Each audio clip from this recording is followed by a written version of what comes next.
Boss! Oh, Sabi mo, itutuloy mo yung sa accumulator. eto na yan, kapre, itutuloy talaga natin. Dahil itong accumulator na ito, iisa-isahin natin ang trabaho na ito, ha? Itong accumulator na ito, it protects the compressor against oil dilution. Ano ba yung oil dilution na yung mga kapre? Ibig sabihin, Grabe, may air dilution ka pa.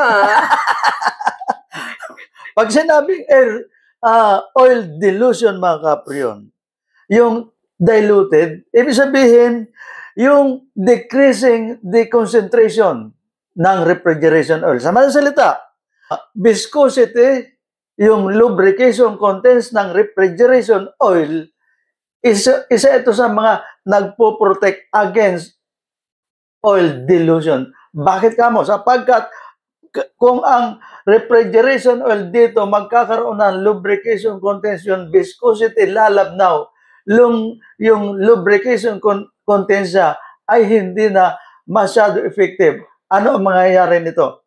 Ang mangyayari, yung mechanical components ng compressor next na masisira. Pero dahil dito, maiwasan yung oil dilution ng refrigeration compressor oil. Okay mga kapriyan, God bless. Salamat.